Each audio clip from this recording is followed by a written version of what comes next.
আজকের ক্লাসে আমরা 2024-এ ফিজিক্সে যে সকল এমসিকিউ আর এসিকিউগুলো এসেছিল সেগুলি সলভ করব।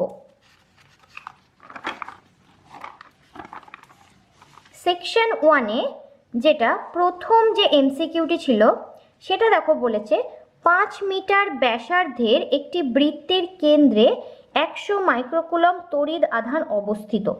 একটি একক ধনাত্মক আধানকে বৃত্তের পরিধি বরাবর একবার প্রদক্ষিণ করাতে সম্পাদিত কার্য কত হবে? দেখো আমরা কি জানি, কোনো বদ্ধ পথে একটি আধান যদি সম্পূর্ণ পরিক্রমণ করে সেক্ষেত্রে টোটাল যে সরণ সেটা কত হয়? 0 হয়। তাহলে মোট কৃতকার্যের পরিমাণও 0 হবে। তাহলে এটার উত্তর হবে 0 জুল। তাহলে কি বললাম যে দেখো বলেছে যে আধানটি একটি বৃত্তপথে সম্পূর্ণ পরিক্রমণ করেছে, মানে যেখান থেকে যাত্রা শুরু করেছিল আবার সেই জায়গাতেই ফিরে এসেছে। তাহলে টোটাল যে সরণ সেটা কত? 0। তাহলে এবার ওয়ার্ক ডানের সূত্র কি হয়? এফ ডট এস, টোটাল সরণ 0, তাহলে ওয়ার্ক ডান হয়ে যাবে কত? 0 জুল। তাহলে এটার অপশান হয়ে যাবে ডি হবে এটার উত্তর, 0 জুল। এবার দেখো নেক্সট প্রশ্ন বলেছে একটি ধারকের ধারকত্ব 2 × 10⁻⁻6 ফ্যারাড এবং বিভব 200 ভোল্ট। এটিকে সম্পূর্ণরূপে অনাহিত করলে মুক্ত হওয়া শক্তির পরিমাণ কত হবে?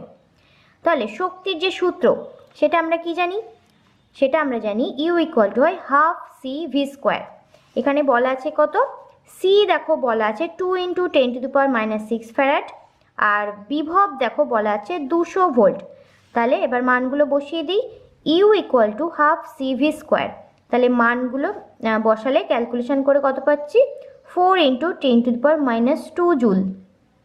তাহলে দেখো কোনটা অপশান? অপশান বি হচ্ছে এটা সঠিক উত্তর, 0.04 জুল, 0.04 জুল। ওকে, এবার পরের প্রশ্নে দেখো বলেছে 3-এর প্রশ্নটা বলেছে যে 100 ডিগ্রি সেন্টিগ্রেড উষ্ণতায় একটি বাল্বের ফিলামেন্টের রোধ 100 ওহম। যদি রোধের উষ্ণতা গুণাঙ্কের মান 0.005 পার ডিগ্রি সেন্টিগ্রেড হয় তাহলে কোন উষ্ণতায় রোধটির মান 200 ওহম হবে? তাহলে যে উষ্ণতা টেম্পারেচারের সাথে রোধের যে সম্পর্ক সেটা কি? সূত্রটি কি হয়? আর ইকুয়াল টু কি হয়? R0 × 1 + alpha T - 0। তাহলে এবার দুটি ক্ষেত্রে একবার কি পেয়ে যাব? R1 ইকুয়াল টু পেয়ে যাব এই সূত্র, R2 ইকুয়াল টু এই সূত্র। তাহলে দেখো এবার 1/2 আমরা কি করছি? 1/2 এইটা যদি করি R1/R2 করে দেখো এইটা বাই এইটা পাচ্ছি। তাহলে এবার হচ্ছে মানগুলো বসিয়ে দেবো। R1 কত বলেছে? R1 দেখো বলেছে যে কত? 100 ওহম।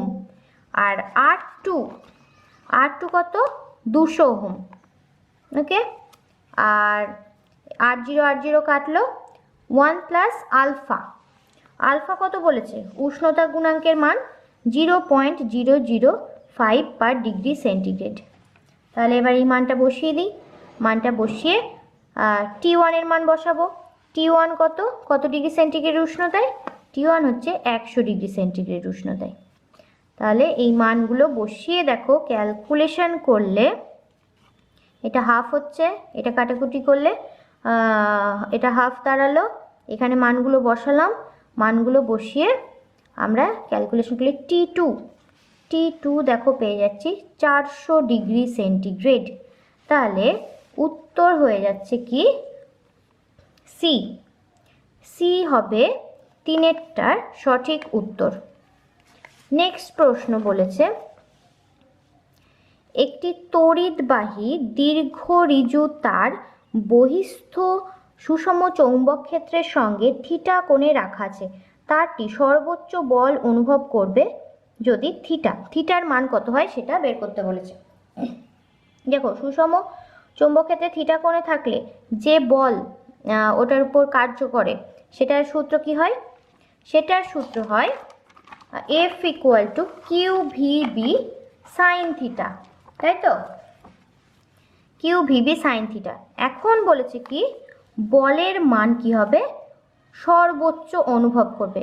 মানে এফ ম্যাক্সিমাম হবে কখন? যখন দেখো সাইন থিটা, যখন থিটার মান 90 ডিগ্রি হয় তখন সাইন 90 ডিগ্রি এই মানটা হয় সব থেকে বেশি, সাইন 90 মানে 1। তাহলে থিটার মান 90 ডিগ্রি হলে সাইন থিটার মান হয় সর্বোচ্চ। তাহলে আমার সেক্ষেত্রে কি হয়ে যাবে? উত্তর হয়ে যাবে থিটা যখন 90 ডিগ্রি। তাহলে সেক্ষেত্রে দেখো এফ এর মান কত পাবো?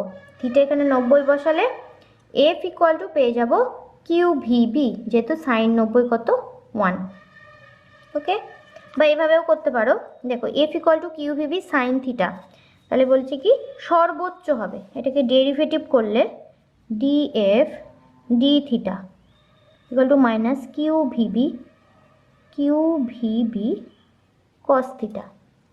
তাহলে ডিএফ ডি থিটা 0, তাহলে কস থিটা, তাহলে থিটা কত পেয়ে যাচ্ছি? 90 ডিগ্রি। তাহলে এইভাবেও করা যেতে পারে। তাহলে উত্তর হয়ে গেল কি 90। এবার দেখো পরবর্তী প্রশ্নে বলা আছে তড়িৎ চুম্বক তৈরিতে নরম লোহা ব্যবহার করা হয় কারণ নরম লোহার আছে কি?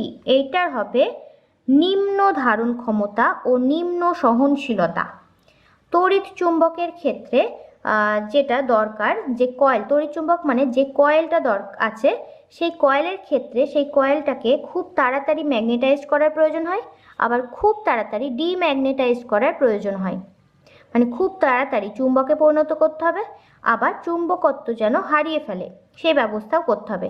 সেই জন্য তড়িৎ চুম্বকে নরম লোহা ব্যবহার করা হয়, কারণ কি নরম লোহার নিম্ন ধারণ ক্ষমতা ও নিম্ন সহনশীলতা যুক্ত। তাহলে 5এরটার সঠিক উত্তর হবে নিম্ন ধারণ ক্ষমতা ও নিম্ন সহনশীলতা, মানে অপশান সি। এবার নেক্সট প্রশ্ন বলা আছে যখন একটি চুম্বককে কুণ্ডলীর দিকে অগ্রসর করানো হয় তখন উৎপন্ন তড়িৎচালক বল নির্ভর করে। চুম্বককে যখন কুণ্ডলীর দিকে অগ্রসর করানো হয় তখন তড়িৎচালক বল, এটার উত্তর কিন্তু অপশান এ আর অপশান বি, এটা দুটোই হবে। কুণ্ডলীর পাক সংখ্যার উপরও নির্ভর করে, আবার চুম্বকের গতির উপরও নির্ভর করে। এবার দেখা যাক বোর্ড থেকে কি উত্তর দেয়। তাহলে এটার উত্তর এ বি কিন্তু দুটোই আসছে। এবার তাহলে আগেরটা হয়ে গেল কোনটা? উত্তর অপশান এ বি দুটো পেলাম 6এরটা। ওকে, এবার দেখো পরের প্রশ্নে বলা আছে ডিসি অ্যামিটারের সাহায্যে পরিবর্তী প্রবাহ পরিমাপ করা যায় না, কারণ কি? পরিবর্তী প্রবাহ এটা হবে কি? উত্তর করা যায় না কেন? একটি পূর্ণ চক্রে তড়িৎ প্রবাহের গড় মান 0 হয়। পূর্ণ চক্র বলতে কি বোঝায়? এইটা হচ্ছে একটা পূর্ণ চক্র। এই একটা পূর্ণ চক্রে কি হয়? তড়িৎ প্রবাহের গড় মান 0 হয়। যদি ডিসি অ্যামিটারের সাহায্যে পরিবর্তী প্রবাহ পরিমাপ করার চেষ্টা করা হয় সেক্ষেত্রে সেটা করা যাবে না, কারণ কি? একটি পূর্ণ চক্রে তড়িৎ প্রবাহের গড় মান 0 হয়ে যায়। তাহলে অপশান সি হলো এটার সঠিক উত্তর।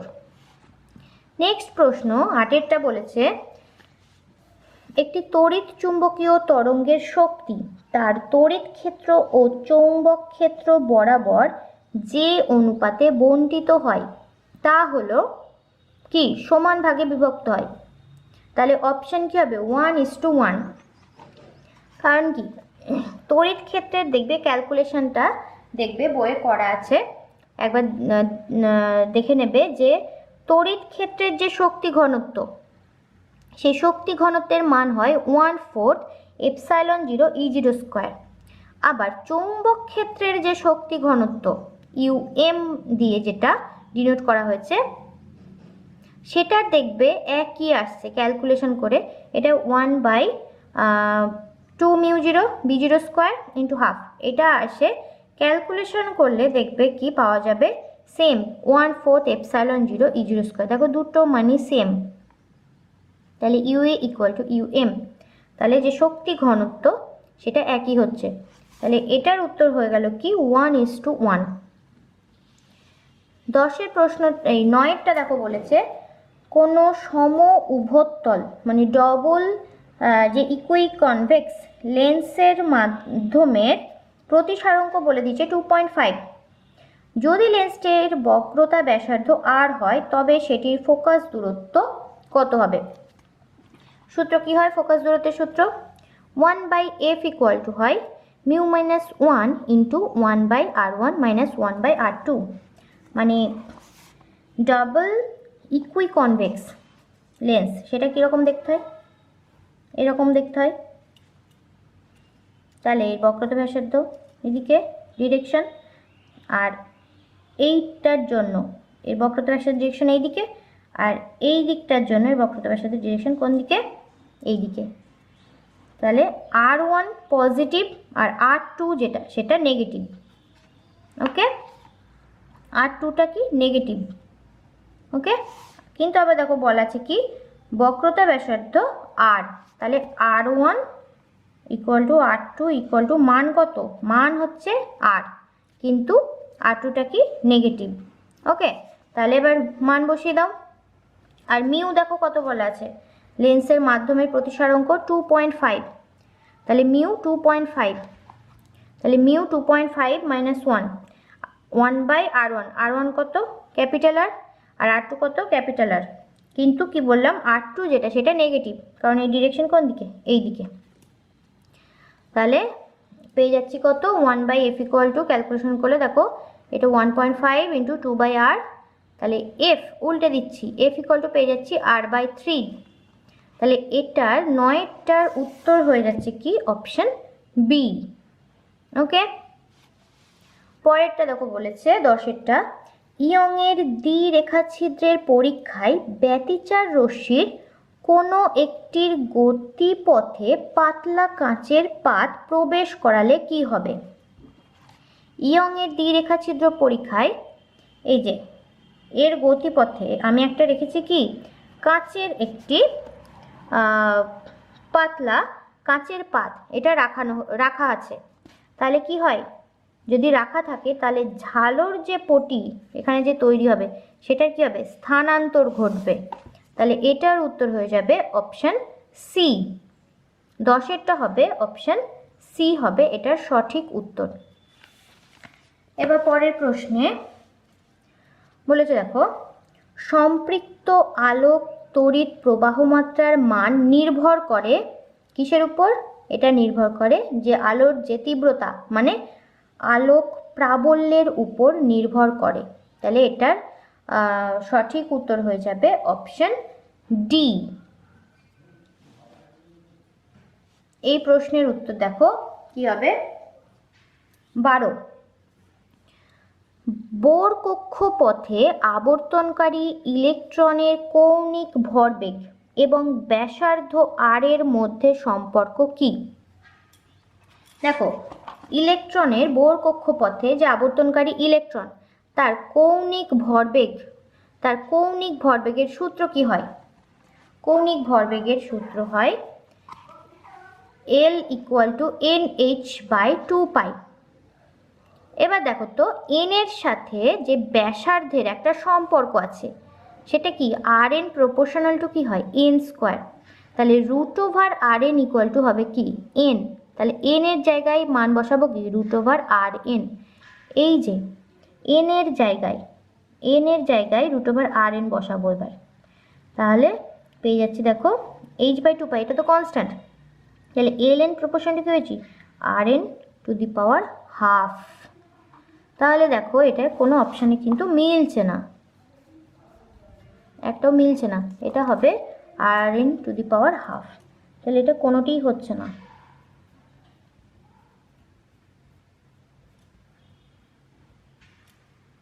কমপক্ষে একটি ইনপুট নিম্ন অবস্থায় থাকলে আউটপুট উচ্চ অবস্থায় থাকবে যে লজিক গেটের ক্ষেত্রে, সেটি কোনটি? এটার উত্তর হবে অপশন এ, ন্যান্ড গেট। কারণ কি দেখো, ন্যান্ড গেট মানে কি অ্যান্ড প্লাস নট, তাই তো, and gate plus not gate. তাহলে এটার যদি ট্রুথ টেবিলের দিকে আমরা দেখি, দেখো এখানে যদি 0 0 দিই তাহলে এটা কি দেবে, আউটপুট 1 দেবে। এটা 1 0 হলে 1, 0 1 এ 1 আর 1 1 এ হবে 0। এবার দেখো প্রশ্নে বলেছে কমপক্ষে একটি ইনপুট নিম্ন অবস্থায় থাকলে আউটপুট উচ্চ অবস্থায় থাকবে যে লজিক গেটের জন্য। কমপক্ষে একটি 0 মানে একটি নিম্ন অবস্থায় আছে, এই যে এটা দেখো কমপক্ষে একটি নিম্ন অবস্থায় আছে যার জন্য আউটপুট উচ্চ অবস্থায় থাকছে। তাহলে এটার উত্তর হয়ে যাচ্ছে কি ন্যান্ড গেট। পরের প্রশ্নে বলা আছে যে প্রক্রিয়ায় বাহক তরঙ্গের বিস্তার তথ্য সংকেতের তাৎক্ষণিক বিস্তারের সাথে সমানুপাতিক করা হয় তাকে বলা হবে কি বিস্তার মডিউলেশন। তাহলে এটার উত্তর হয়ে যাচ্ছে কি অপশন এ বিস্তার মডিউলেশন। এরপরে তোমাদের সেকশন 2তে আছে কি যে এসএ কিউগুলি, এসএ কিউয়ে গ্রুপ এ, সেকশন 2 এ গ্রুপ এতে যে তোমাদের আছে এসএ কিউ, সেগুলি দেখো। প্রথম প্রশ্ন বলেছে একটি কিউ আধানগ্রস্ত কণিকা বি প্রাবল্যের চৌম্বক ক্ষেত্রের সঙ্গে থিটা কোণে ভি বেগে গতিশীল, কণাটি কি পরিমাণ বল অনুভব করবে? এটার উত্তর কি হবে? এটার উত্তর আমরা জানি কি q v B sine theta. তাহলে এটার উত্তর হবে কি এফ ইকুয়াল টু হবে q v B sine theta. এরপরে পরের প্রশ্নে দেখো বলেছে চৌম্বক মেরু শক্তির একক লেখো। চৌম্বক ভ্রামক মানে কি? চৌম্বক ভ্রামক মানে হচ্ছে কি চৌম্বক মেরু শক্তি ইন্টু কার্যকর যে দৈর্ঘ্য। এটা যদি আমি একটা চুম্বক নিই, এটা এন এটা এস, এই দুই মেরু, এদের মধ্যে যে কার্যকর দৈর্ঘ্য সেইটা ইন্টু চৌম্বক মেরু শক্তি, মানে মেরু শক্তি ইন্টু এদের মধ্যে যে দূরত্ব, সেইটাকে আমরা কি জানি চৌম্বক ভ্রামক, সেটাকে আমরা ডিনোট করি পিএম দিয়ে। তাহলে PM equal to Q M into R. তাহলে কিউ এম মানে চৌম্বক মেরু শক্তি কত পাচ্ছি পিএম বাই আর। তাহলে পিএম মানে আমরা কি জানি আই ইন্টু এ, এটা বাই আর। তাহলে পেয়ে যাচ্ছি কি একক অ্যাম্পিয়ার মিটার। অ্যাম্পিয়ার মিটার এটা হচ্ছে চৌম্বক ভ্রামকের একক। এরপরে নেক্সট প্রশ্ন বলেছে যে তড়িৎ বর্তনীতে আলো নেভানোর সময় সুইচে স্ফুলিঙ্গ উৎপন্ন হয় কেন? আমরা যখন সুইচ অফ করি তখন একটা স্পার্ক দেখতে পাই, সেই স্পার্ক কেন হয় সেটার কারণ এখানে জানতে চাইছে। দেখো কোনো তড়িৎ বর্তনীতে কি থাকে, এটা যদি ধরো সুইচ, ওই গ্যাপের এই অংশটা, এই তড়িৎ বর্তনীতে থাকে কি একটা আবেশক থাকে, ইন্ডাক্টর থাকে, তাই না? যখন সুইচটাকে অফ করা হয়, মানে এই যে কিটাকে তুলে দিলাম, যখন সুইচ অফ করা হয় তখন এই যে সুইচে যে দুটি পরিবাহী থাকে, এই পরিবাহী দুটি জাস্ট যখন সেপারেট হয় তখন এই যে আবেশক মানে এই যে ইন্ডাক্টরটা আছে এর জন্য এই যে গ্যাপ এখানে তৈরি হয় প্রচুর পরিমাণে তড়িৎ চালক বল, হিউজ পরিমাণে তড়িৎ চালক বল তৈরি হয় এই আবেশক বা ইন্ডাক্টরের জন্য। এই তড়িৎ চালক বলের জন্য এই তো এখানে যে হিউজ পরিমাণ তড়িৎচালক বল তৈরি হয়েছে, এই তড়িৎচালক বলের জন্য এই অংশে এই গ্যাপে যে এয়ার মলিকিউলগুলি থাকে সেই এয়ার মলিকিউলগুলি কি হয় আয়োনাইজড হয়, মানে আয়নিত হয়ে যায়। তার জন্য ওই খুব অল্প সময়ের মধ্যে একটা হিউজ পরিমাণে কারেন্ট তৈরি হয় ওই গ্যাপে, যার জন্য কি হয় আমরা ওই স্পার্ক দেখতে পাই। যখন আলো নেভায় তখন সুইচে ওই স্ফুলিঙ্গ উৎপন্ন হয়। ওকে, তাহলে এইটা হলো উত্তর। কি সুইচ যখন অফ করা হয় তখন সুইচের মধ্যে থাকা পরিবাহী দুটি জাস্ট সেপারেট হলে ওই অংশে তৈরি হয় হিউজ অ্যামাউন্টের তড়িৎচালক বল। আর এই তড়িৎচালক বল তৈরি হয় কার জন্য? সার্কিটে যুক্ত আবেশক বা ইন্ডাক্টরের জন্য। এই তড়িৎচালক বলের জন্য সুইচের পরিবাহী দুটির গ্যাপে থাকা এয়ার মলিকিউলগুলি আয়োনাইজড হয়, ফলে তৈরি হয় কি খুব অল্প সময়ের জন্য হিউজ অ্যামাউন্টের কারেন্ট, যার জন্য তড়িৎ বর্তনীতে আলো নেভানোর সময় সুইচে স্ফুলিঙ্গ উৎপন্ন হয়।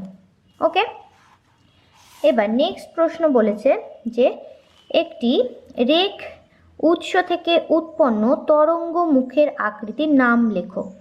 কীরকম হয় তরঙ্গ মুখটা? হয় সিলিন্ড্রিক্যাল তরঙ্গমুখ বা চোঙাকৃতি তরঙ্গমুখ। তাহলে 3-এর উত্তর হলো চোঙাকৃতি তরঙ্গমুখ। 3-এ একটা অথবা আছে, অথবাতে বলা আছে কি একটি সমতলীয় সমবর্তিত তড়িৎচুম্বকীয় তরঙ্গের ক্ষেত্রে কোন তলটিকে সমবর্তীয় সমতল বলে? এটার উত্তর কি হবে যে তড়িৎ ক্ষেত্র ভেক্টর ও চৌম্বক ক্ষেত্র যে ভেক্টর, এদের একত্রে বলা হয় কি সমবর্তীয় তল। তড়িৎচুম্বকীয় তরঙ্গের যে তড়িৎ ক্ষেত্র ভেক্টর আর চৌম্বক ক্ষেত্র ভেক্টর, তাদের একত্রে বলা হয় সমবর্তীয় তল। ওকে, তাহলে নেক্সট প্রশ্নে বলা আছে ট্রানজিস্টরের ভূমি অংশে কম অশুদ্ধ পরমাণু দ্বারা ডোপিং এবং পাতলা করা হয় কেন? ট্রানজিস্টরে কীরকম হয়? ট্রানজিস্টরে কি থাকে? থাকে একটি নিঃসারক, তারপরে মাঝে থাকে ভূমি, আর থাকে সংগ্রাহক। এই যে ভূমি, এই অংশটাকে কম ডোপিং করা হয়, মানে কম অশুদ্ধ পরমাণু দ্বারা ডোপিং হয়, আর পাতলা করা হয় কিসের জন্য? যাতে সংখ্যাগুরু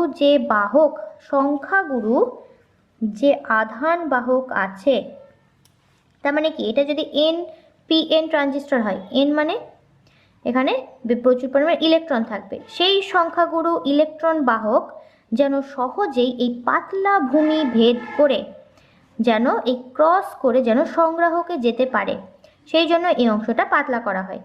তাহলে কি উত্তর হবে? এটা করা হয় কারণ হচ্ছে যার সংখ্যাগুরু আধান বাহক সহজেই নিঃসারক থেকে যেন সংগ্রাহকে পৌঁছাতে পারে। ওকে, এবার নেক্সট প্রশ্ন আছে অথবাতে সাধারণ ভূমি অথবা সাধারণ নিঃসারক ট্রানজিস্টরের মধ্যে বিবর্ধক রূপে তুমি কোনটি এবং কেন ব্যবহার করবে? এটার ক্ষেত্রে বিবর্ধক রূপে যেটা বেশি ব্যবহার হয় সেটা হচ্ছে কি সাধারণ নিঃসারক, মানে কমন এমিটার। কারণ কি এটা সাধারণ নিঃসারক ট্রানজিস্টর বেশি ইউজ হয়। কারণ কি উচ্চ প্রবাহ বিবর্ধক রূপে, উচ্চ ভোল্টেজ বিবর্ধন এবং উচ্চ ক্ষমতা বিবর্ধক রূপে এটি কাজ করে। ওকে, তাহলে উচ্চ প্রবাহ, উচ্চ ভোল্টেজ, উচ্চ ক্ষমতা বিবর্ধক রূপে সাধারণ নিঃসারক ট্রানজিস্টর কাজ করে।